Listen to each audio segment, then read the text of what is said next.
Hello all, it's James Johnson, aka Sulfurblade, and I'm here with Stoneshard, an amazing new RPG released recently. It is possibly Game of the Year, definitely Game of the Month as far as I'm concerned. However, I will clearly admit this game is not meant for everybody. This is an old school, difficult, sandbox game with no quest markers. And that's a very good thing. We're going to jump in here, and we're not here to continue our Let's Play. We are here to basically review the game, and so what I do in the game is kind of be scenery. For this point in time.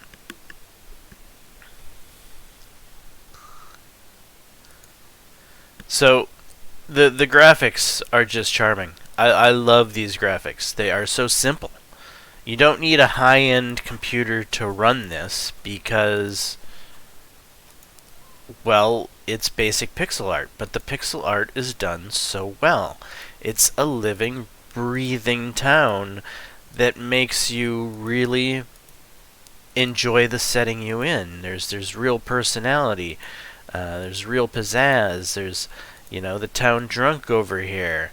I mean, you got a church right here in the middle, and you're like, what's this building? And, well, it's obviously a church, and, every character actually has some purpose. Like, the priest sells scrolls and healing balms and stuff of that nature, splints. So I know where I can find scrolls if I need scrolls. I can just go to the church, and the well has a feature. You could fill up your water skin, or you can drink from it.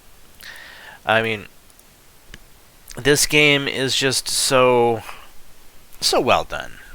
It really is.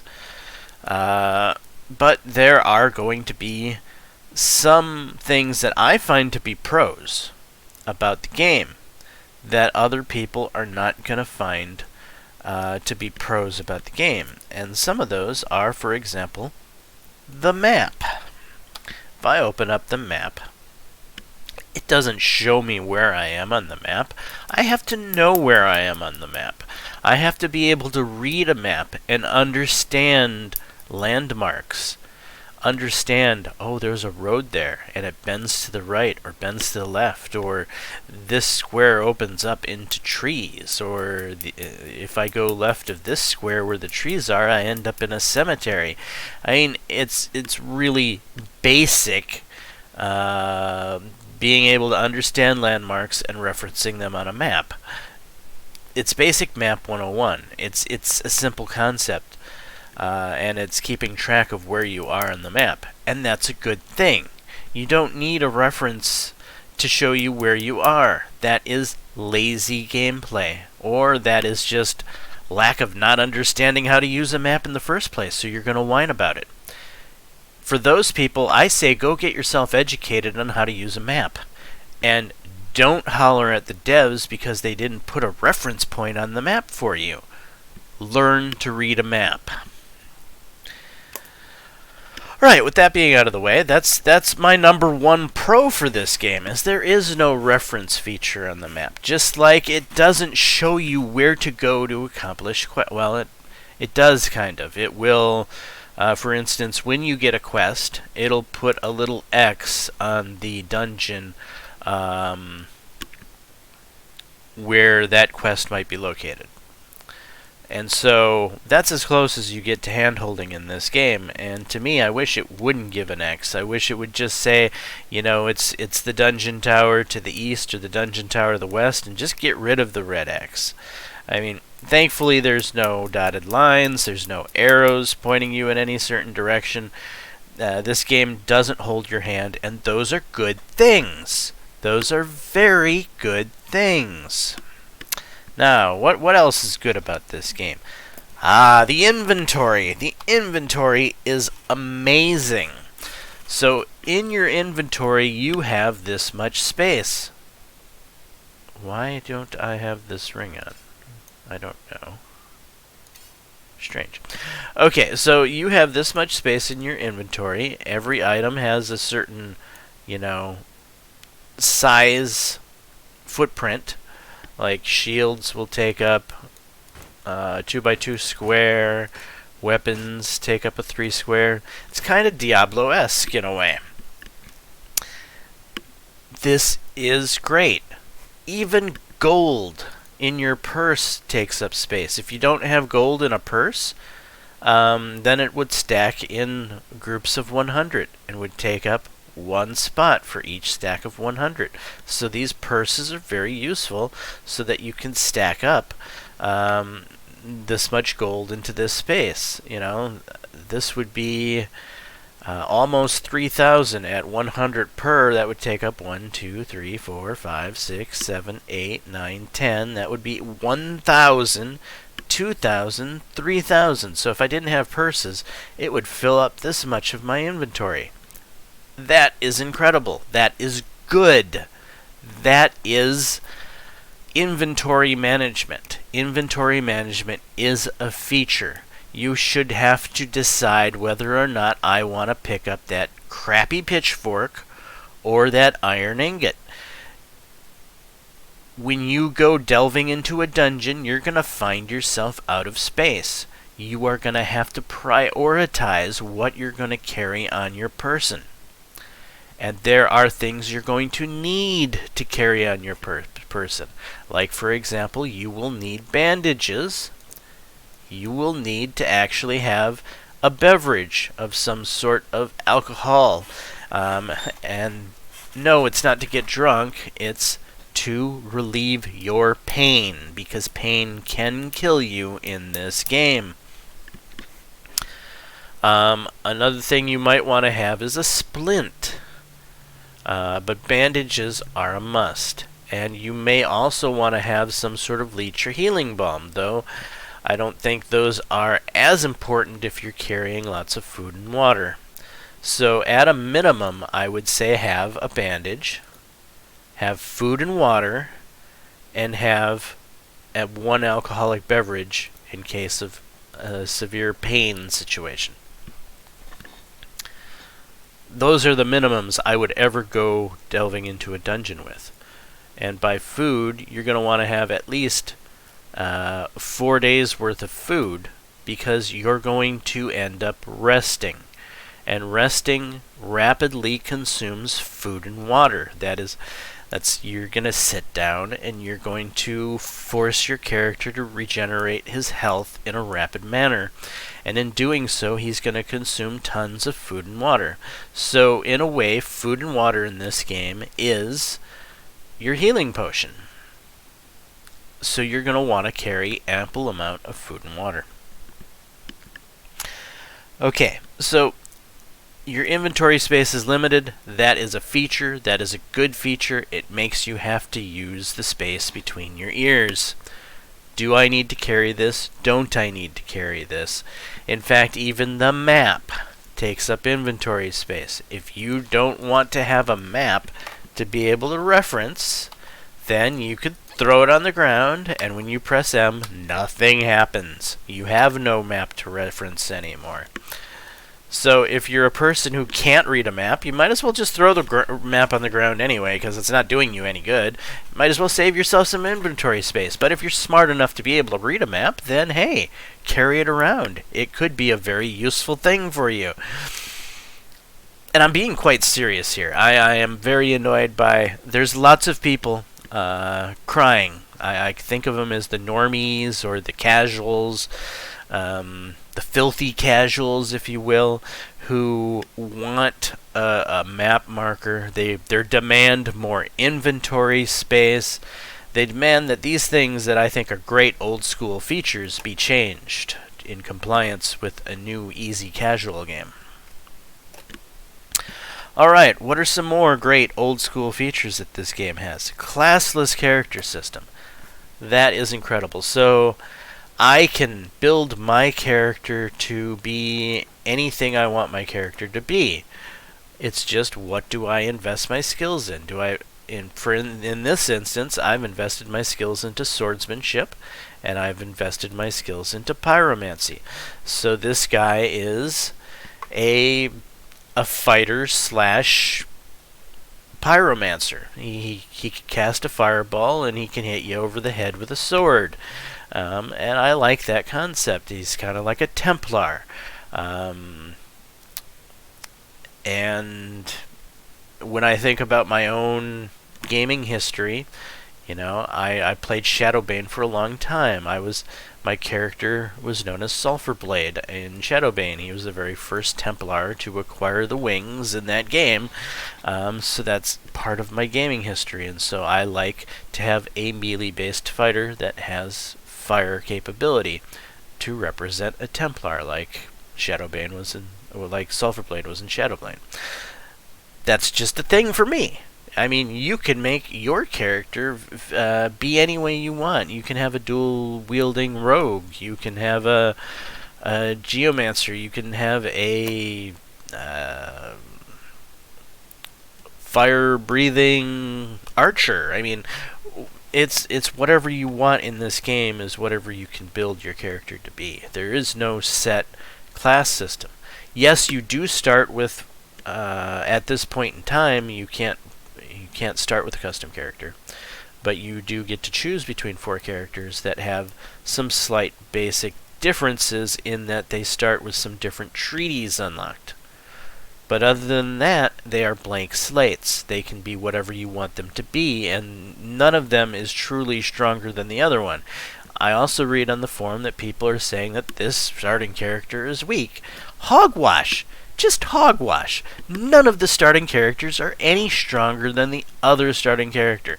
I mean, maybe the starting character that has some of the magical stuff unlocked saves you from having to find a magical treatise to buy, and so you can invest quickly into something like pyromancy or geomancy or something like that, and that could be, a huge starting advantage if that's the character you were wanting to build. But otherwise, it's just hogwash. I mean, any of the characters can be anything you want. Just take a little time and effort into training them up. Limited saving. So this is a feature in the game that also has some issue with the game engine that makes this game. So this is made in Game Maker Studios 2 or something like that, and evidently Game Maker has an issue with having extremely large saves, and it's got some other features. I don't quite understand all of the code behind it. Yes, I went to school for software.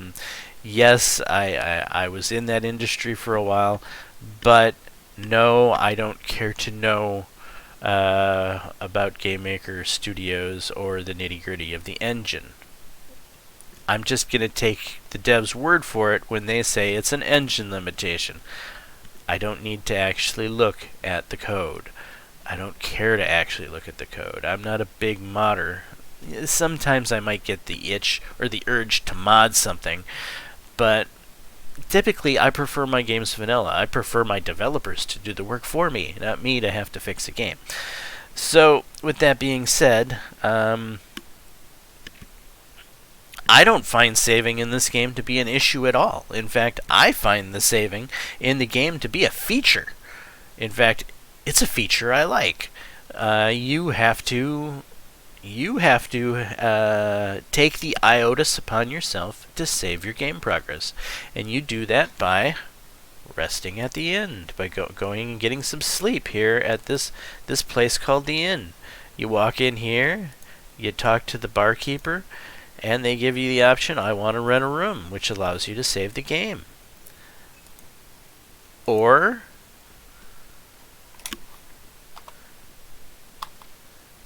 you go to any of these camps out here, and you can save your game at those various locations on the map that have campfire symbols. So this town has an inn, this town has an inn, all of these camps have places to save the game.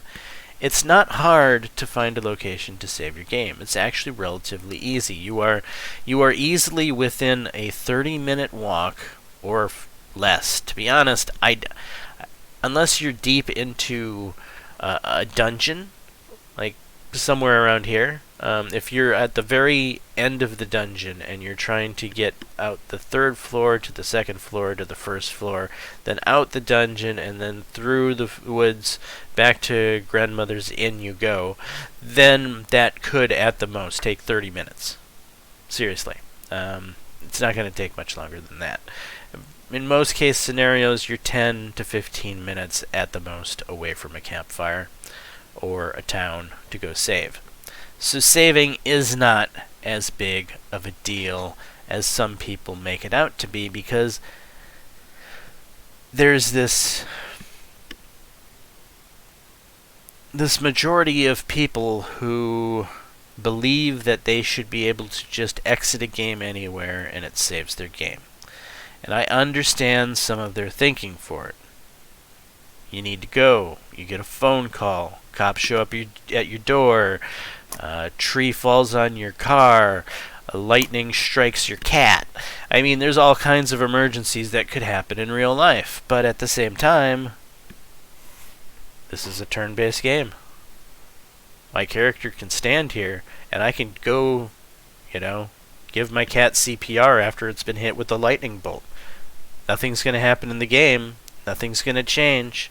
Maybe you might burn your pixels on your monitor a little while from showing the same scene over and over, but let's be realistic. The whole pixel burning of monitors was more of a cathode ray tube issue, not a flat screen monitor issue, and we have gone away from TV screen monitors with a cathode ray tube several years ago. Now we have, the flat screens. Those are normal computer monitors, and those don't burn pixels anywhere near as much as a cathode ray tube did. So you can leave the same image on your screen for days and weeks and months on end and not have to worry too much about any damage to your monitor per se. So again, nothing says you can't just run away from my computer right now. I could go to the grocery store right now and come back, and my character's going to be standing exactly where he left off. If I really needed to grab that phone call, I could grab that phone call and nothing would change. So in those situations, I don't buy the emergency argument. I would buy the emergency argument if this was a different type of game, if this was an action-packed game with other players running around trying to no-scope, shoot you in the head from 400 yards, while crouching and jumping type game. This isn't that. This is not Call of Duty. This is a turn-based RPG. I don't get it.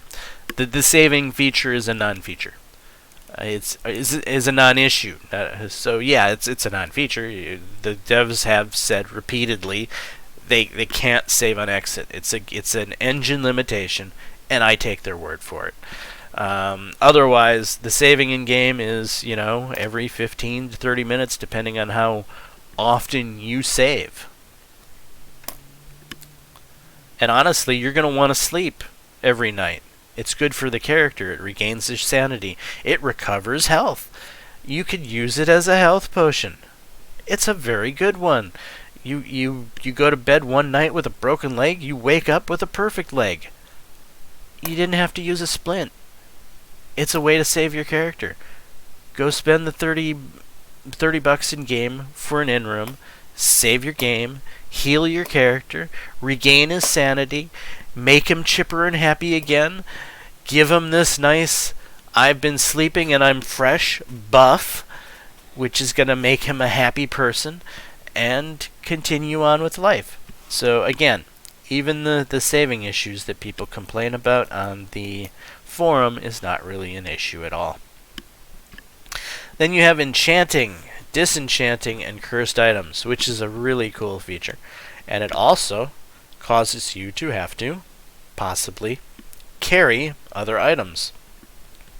So, if I'm looking at my character here, he somehow became left-handed again. I don't know why that happened, but my character likes to become left-handed when I reload the game.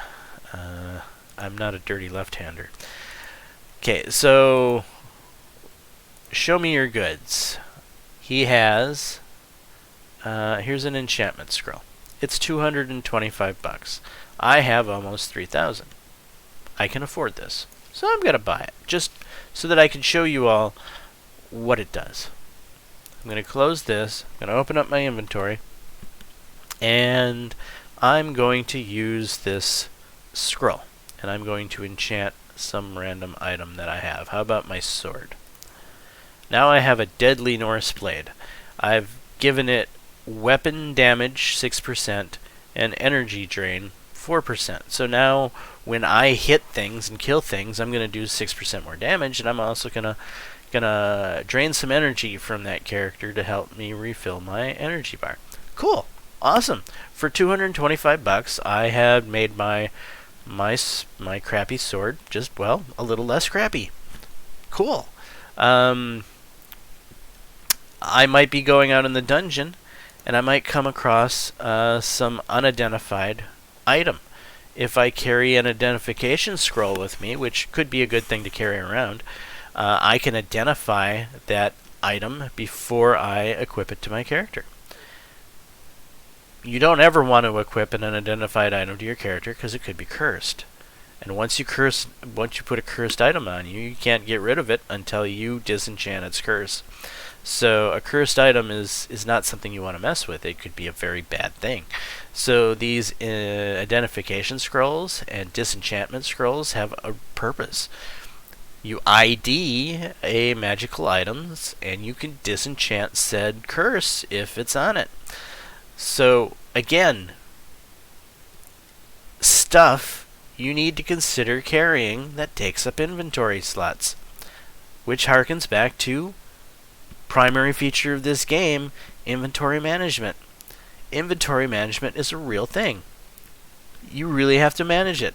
You really have to use that space between your brain, and those are all good features.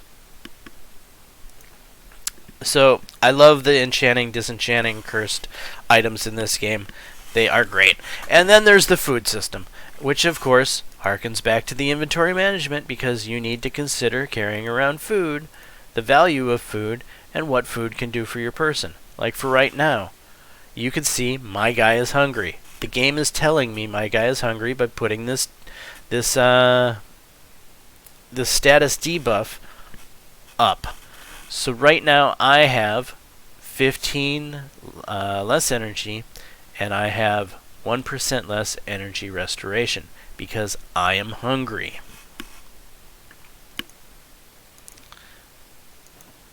If I go maybe get some cheese for 24 gold, and maybe grab some more cheese to carry around with me so that I won't be hungry in the future, eat said cheese, my hunger goes away. Maybe you don't know how hungry you are. You can open up your status panel. Come here, and I am now 2% hungry. Well, cheese takes care of 25% hunger. So when I ate, I must have been at 27% hunger because I took away 25 of 27 and I'm left with 2. That's how hunger and thirst work. Now, you don't want to mess with hunger and thirst. If you're hungry, you need to eat. And that's no joke. You don't want to mess with hunger in this game. So, when you reach 25%, you get that rather benign energy debuff. It's not a huge deal. You can get by being 25% hungry. When you get to 50% hungry, it's a bigger deal. You start to the debuff is much greater, and you're going to start to suffer morale and sanity issues if you drop below 50%. Also, when you reach 75, well, now you're going to be really debuffed, and again, your morale and sanity is going to start to tank. You don't want your morale and sanity to tank. You don't want your hunger to tank. If you reach 100% hunger, well, guess what? You just flat out die. You're dead. You're gone. Game over. It takes a lot to get to that point. The game warns you a lot at that point. In fact, your character's going to downright suck, and you're going to be wanting to find food desperately because your character won't be able to hit the broadside of a barn. You know, you're going to know you need to eat. And again, you could probably walk across the map from... Let's say you're at 25% hunger, and you have no food on you, and the game is telling you you need food. I could walk from the town I'm at now to the other town in Osbrook and get there before starving. That's for sure. That's easy. No doubt about it. I can get there before I starve to death. The question is, will I get there before I start to lose morale and sanity? And it's likely that yes, you can. If you set your mind to it and that's your task, then you could make this trip all the way over there. But why would you? If you're at this town and you're going to this town to get food, it harkens back to the lack of intelligence. Why don't you just get more food here and, leave town properly with plenty of food? So if you're somewhere in the center here and you're out of food, you're at, the food buff comes up, it's not hard to make it back to anywhere to get food. You have no excuse to starve. You starve in this game, you're just an idiot. Really.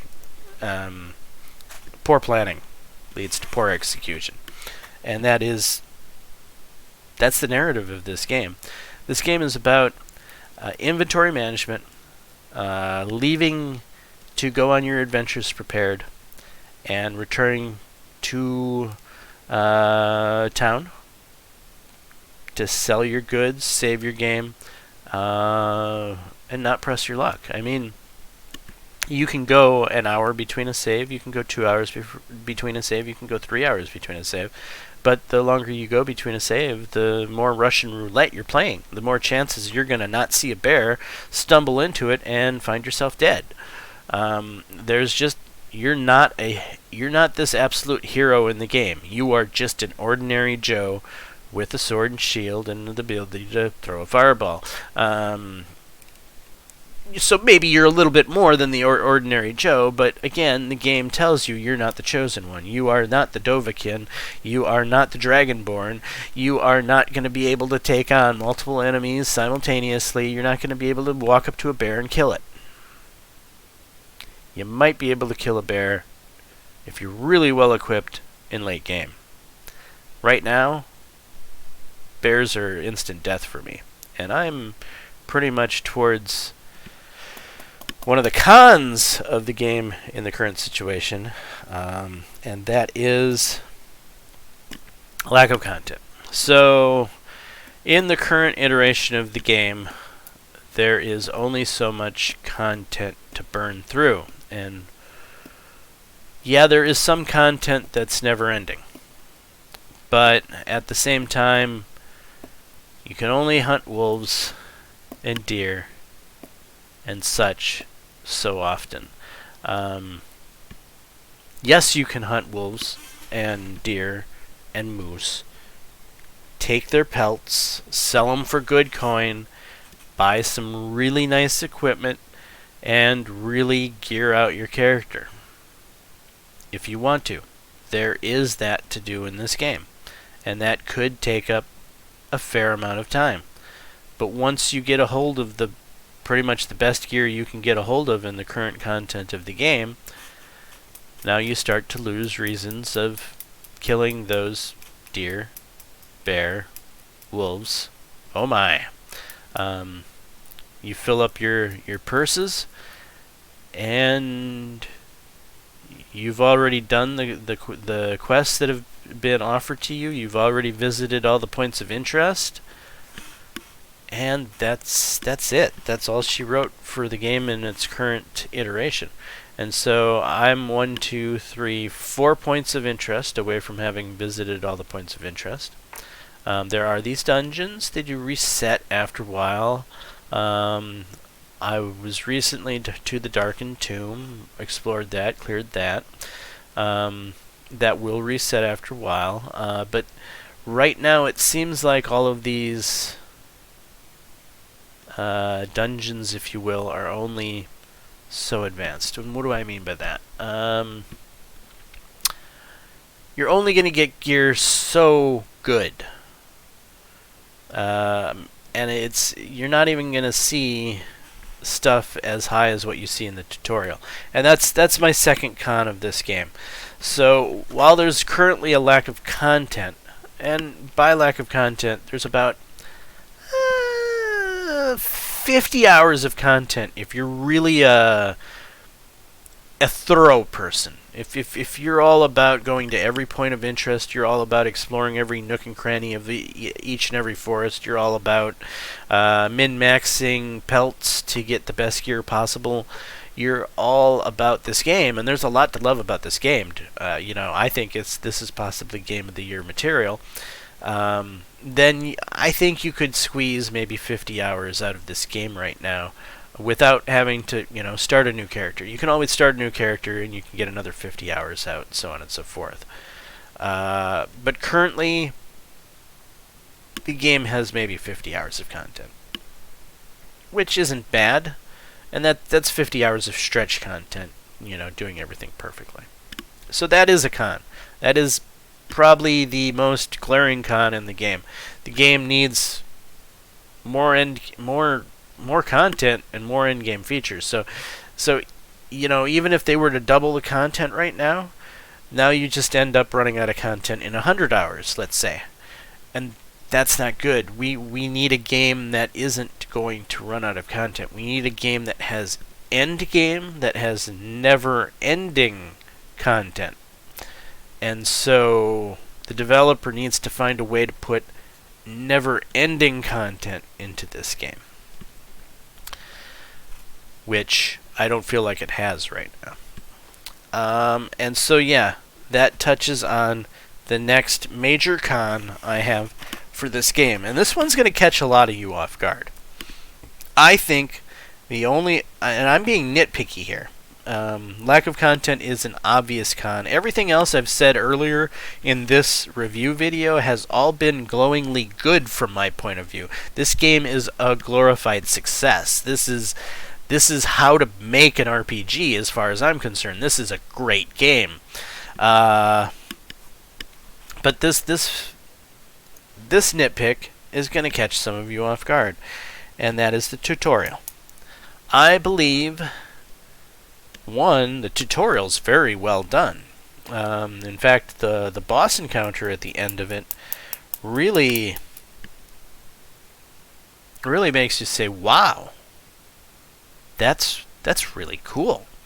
And then the voiceover work in the tutorial, the voice acting is quite good for this type of game.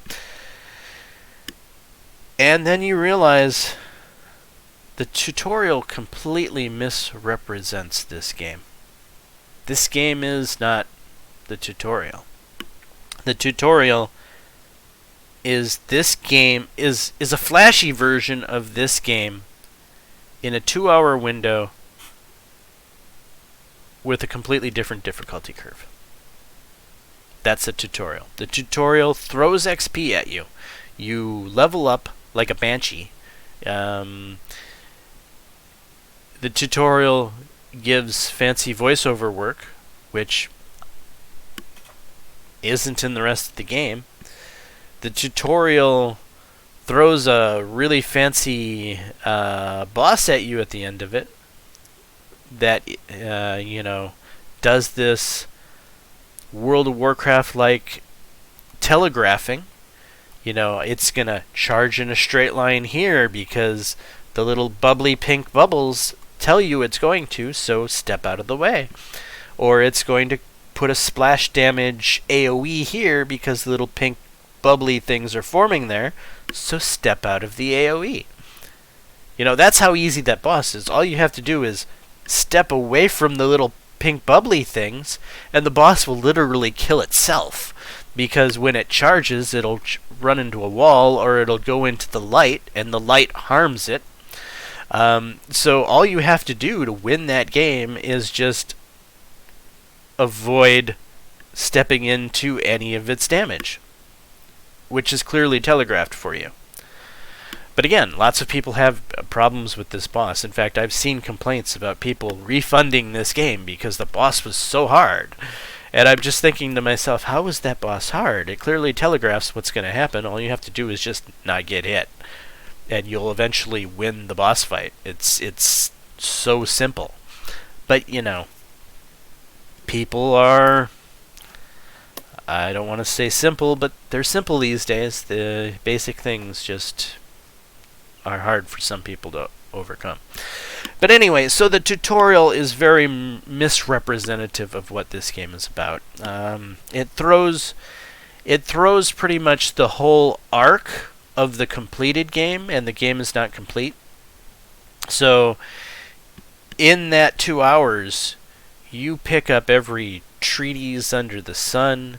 You grab some of the best gear and weapons that you can currently see in this game. You become an overpowered character in a very short period of time. And then you wake up at an inn and discover that's not you. And so the whole time during the tutorial you might be figuring out what you should carry, what's worth the most money, and thinking that, you're going to come out of this tutorial dungeon run a rich man. You're going to make a lot of money, and life is going to be good. And then you discover, wait, I don't have any of that crap. I'm not even that person. And you almost feel tricked. And it's not necessarily a very good look. So the tutorial itself, I think, is a good look. I think the tutorial itself is a great way to grab player interest. But it's a great way to grab players' interest in the tutorial. And it's a great way to piss people off after the tutorial is done. When they discover their character no longer has any voiceover work. When they discover their character is not an overpowered, fire-wielding, overpowered tutorial character. So, in my humble observation, I don't think the tutorial works for this game. In fact, if I had any authority over this game, I would tell the devs to make a new tutorial. One that's shorter and more representative of the current game, and get rid of the voiceover work, because it's a misrepresentation. Get rid of the fancy boss fight, because again, you don't see anything like that in the game afterwards. Get rid of it. Even though it's an amazingly done boss fight, it misrepresents this game. Unless the developers work hard to add more fancy bosses like you saw in the tutorial into the meat and potatoes of the content, and unless they actually put some voiceover into the meat and potatoes of the content, that tutorial does not represent this game, and it's not doing them any good existing. They need to get rid of it. But that's just my thought process on that. Otherwise, again, everything I said earlier, I think this game is Game of the Year material. This is an amazing old school RPG. And that's my thought process on that. Now, not all of you are going to agree with me, because not all of you are a 50-year-old hardcore gamer. Most of you are going to be younger and maybe more inclined for easy mode or more casual gaming experience, in which case you may have some issues with this game. It may not have as much quality of life and other buzzwords you might try to use in order to force the game developer into turning this game as dumbed down and as easy as you might want it. And for you people, I would ask you, please leave this game alone. Every other game in the world is made for you. The majority of developers make their game and cater their game to the normie, the casual normie. The casual normies are what most game developers focus on. And so everything is made for you. And when a good, hardcore, old school type game like this comes along that somebody like me can really sink their teeth into, you guys need to try to ruin it for us. Please, don't. If you really hate this game so much, if you can't stand the saving so much, if you can't stand, the inventory management, and you can't stand the other features, the eating and the drinking, then just don't play. Leave it alone. Leave this game be the great game it is for us. That's my appeal to you. Anyway, I am James Johnson, aka Sulfurblade. This is my content. Hopefully you're enjoying it. If so, please leave a like and subscribe. And until the next time, all, peace.